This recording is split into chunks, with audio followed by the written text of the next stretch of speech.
symptoms of COVID-19 patients, areas in which where they might have contracted, profiling them and elevating, stigma in the society. Again, this is something that does not add value to this fight of COVID-19 and ends up stigmatizing the situation and making it even harder for us to be able to maintain our containment measures, for us to be able to work together, adopting a whole of society approach in dealing with this disease. It's important to note, COVID-19 is a disease like any other. It's a disease like any other, and we really need to emphasize this.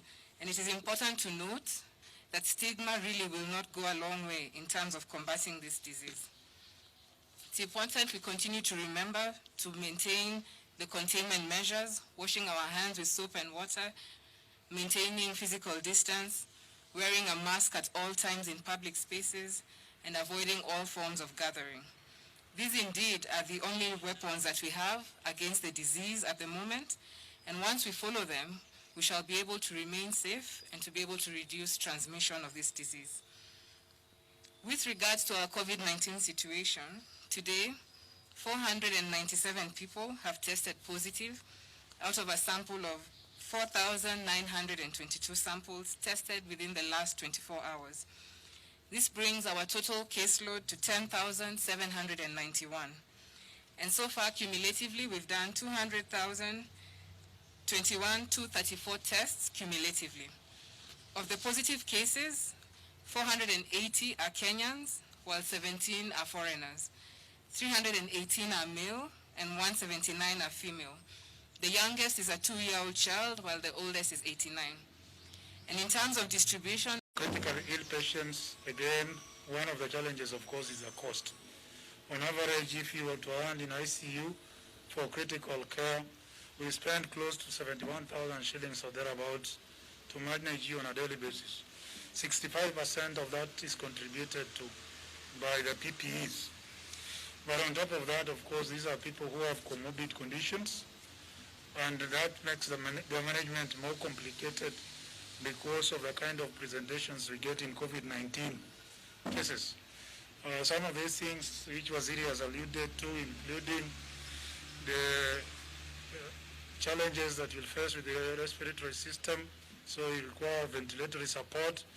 That being an invasive procedure puts you at risk of getting secondary bacterial infection in the respiratory tract, which of course complicates your management. Of course, also because of these underlying conditions, you find that these patients end up with multiple organ problems leading to what we call multiple organ failure. So when the lungs begin to fail, in sympathy, the kidneys also slow down, the heart slows down, and you require to support all these organs. Of course, the kidneys, you require to do the hemodialysis to be able to remove the toxins. For the heart, you need to give them medicine for them to be able to maintain good blood pressure for circulation and perfusion to continue. All these are very complicated procedures and processes which take a lot of time of the healthcare workers, and therefore if the numbers surge, then you may not be able to have the adequate ratios of healthcare worker to patient to be able to offer that service. Notwithstanding the clotting problems that these people have, the cytokine storm, where your body in trying to fight the infection overdoes it and therefore puts the rest of your organs at risk. Now the beauty is that you are developing or generating data from our own homegrown cases, and we learn each and every day. So it's important that we do this capacity building, and we have daily webinars with colleagues from across the world in Africa, sharing experiences from US, Spain, China, Korea, and anywhere else. And I think going forward with all this information, if we can be able to bring it together, we'll only get better at managing COVID-19 cases. Our total cumulative cases of COVID-19 who have passed through the ICU is 199. Out of this, we have had 90 discharges and 73 deaths. As of today, there are 36 people in ICUs throughout the Republic. Out of these 36, 18 are on mechanical ventilatory support and 18 on oxygen. But the outlook is very good because now we have locally generated data, And of course, as doctors, the more you manage a condition, the more you get used to it. And therefore, you can be able to put in place interventions which will make a total difference. Nancy's question regarding the deaths, yes, these are community deaths, but these are community deaths not from home-based care clients. We told you that for home-based care, we are using a very judicious and cautious approach to ensure that those who go for home-based care actually qualify for home-based care and will undergo home-based care throughout the 14-day period. So these are cases of COVID which were diagnosed posthumously, that these people collapsed at home or died on arrival at our facility, and because of our high index of suspicion, then we go ahead to test for COVID, and then they turn out positive. As at yesterday I think we had 84 people on home-based care.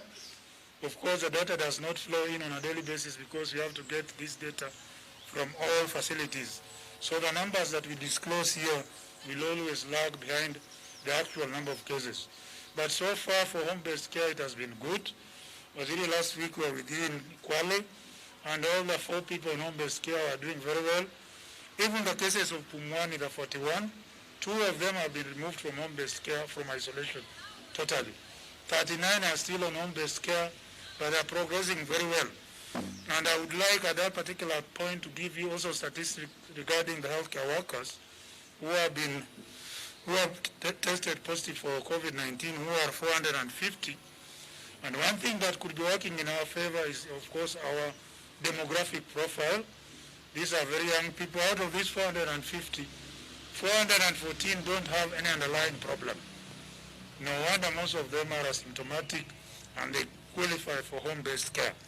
Only 16 had hypertension, 6 of them had asthma, 3 people reported diabetes, 5 are HIV positive, 1 had hypothyroidism, 1 with cardiomyopathy, and 4 with other cases. So we are quite impressed with this, and we are hopeful that including the healthcare workers who are on home-based isolation, they are likely going to do very well. And all other patients that we select for home-based care, because of our young demographic profile, the outlook looks very good. It's not green. I've addressed the question of Pumwani. Yes, the 41 are part of this. We are there today in the morning to look at on a fact-finding mission, but also to support the county team together with our county health director for health services at Nairobi Metropolitan Services, and to be able to see the interventions that we need to put in place to ensure that the healthcare workers are safe. And my final appeal to healthcare workers is don't leave anything to chance. Please implement to the letter the information that you get from the case management team, from the infection prevention control team, so that you are not only safe for yourself, but safe to serve another Kenyan who may unfortunately come up with COVID-19. Thank you.